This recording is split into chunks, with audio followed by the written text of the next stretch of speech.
اس کے علاوہ چارہ نہیں. تو پھر آپ لوگ جب انتظار کر رہے ہیں، پاسپورٹ میں مل گئے، ٹکٹیں مل گئیں، تو پھر کیا ہوگا کہ آپ کو مکہ جانے کے لیے بس کا ویٹ کرنا ہے. اگر آپ کا گروپ پوری ایک بس کا ہے، مثلاً 40 سے زیادہ آدمی ہیں، تو وہ فوراً بس کا انتظام کرتے ہیں اور آپ کو پھر لائن میں کھڑا کر دیا جاتا ہے اور پاسپورٹ ان کے پاس ہوتے ہیں. اب پاسپورٹ ان کے پاس ہی رہتے ہیں، اب انڈیویجول کو نہیں دیے جاتے، تاہم کہ آپ واپس جب جدہ آئیں گے تو اس وقت آپ کو ہینڈ اوور کریں گے. اب یہ پاسپورٹ ان کے پاس، اب پاسپورٹ کے حساب سے وہ دیکھیں گے ہاں جی یہ خاتون ہے، یہ مرد ہے، تو چلو بس میں. پھر پاسپورٹ ڈرائیور کو دیا جاتا ہے، ڈرائیور پاسپورٹ کو گنتا ہے، بندوں کو گنتا ہے، پورے ہو گئے، پھر وہ موو کرنا شروع کرتا ہے.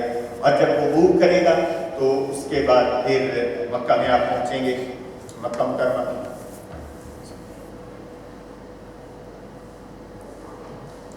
مکرمہ اپنے ہوٹل میں نہیں پہنچیں گے پہلے.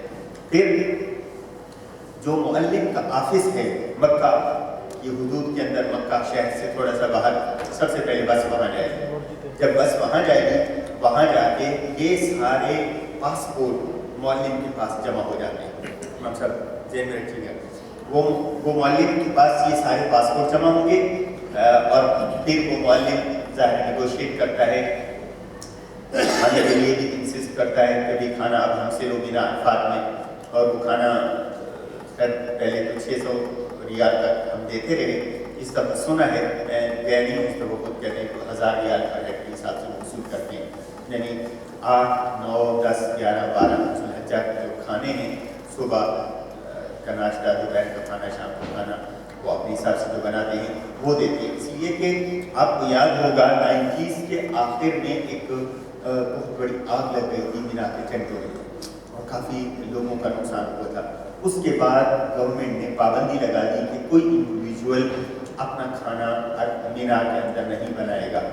اب وہ بنائیں گے، معلم والے خود بنائیں گے. اس لیے اسی طرح کے لوگ چولہے لے جاتے، اپنا کھانا خود بناتے پرانے طریقے کے مطابق. تو انسانوں کی حفاظت کے لیے یہ پابندی لگا دی کہ کوئی انڈیویجول اپنا کھانا نہیں بنائے گا. اسی لیے ہمیں بھی وہ مجبوراً لینا پڑتا ہے.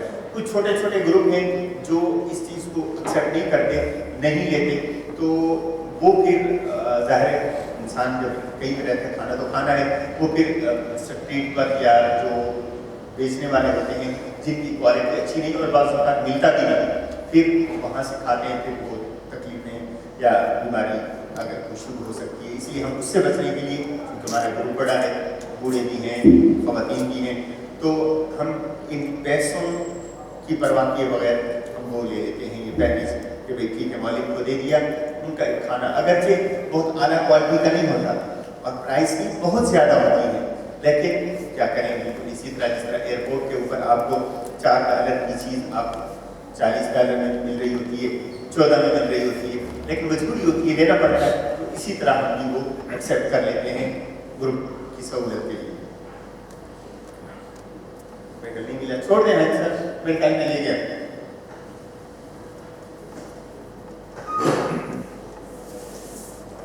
یہ تھوڑا دیکھ لیجیے گا.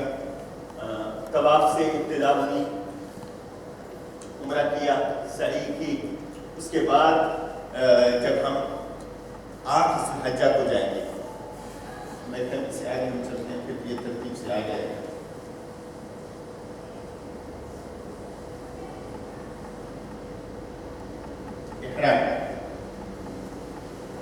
جی، عمرہ یا حج کی نیت کرتے ہوئے تلبیہ پڑھنا، ایسے کرتے ہی وہ 7 چیزیں ناجائز ہو جاتی ہیں جو حج کے لیے ممنوع ہیں. احرام کی چادریں بدلنا درست ہے. اگر آپ نے احرام باندھ لیا ہے تو احرام باندھنے سے پہلے خوشبو استعمال کرنا جائز ہے. احرام جب آ گیا اس کے بعد 7 چیزیں ممنوع ہیں، وہ جس کے اندر بال کاٹنا ہے، ناخن کاٹنا ہے اور شکار کرنا ہے، سلے ہوئے کپڑوں کا پہننا ہے، مرد اور عورت کا آپس کا تعلق قائم کرنا یا ایسی باتیں کرنا جو اس تعلق کو بڑھائیں، قریب کر دیں. تو یہ ساری چیزیں ممنوع ہو جاتی ہیں. البتہ احرام کی چادر بدلی جا سکتی ہے، نہایا بھی جا سکتا ہے، بغیر خوشبو والا صابن استعمال کیا جا سکتا ہے. تو یہ ہے احرام. احرام کی حالت میں آپ کو کثرت سے تلبیہ کرنا ہے، لبیک اللہم لبیک لبیک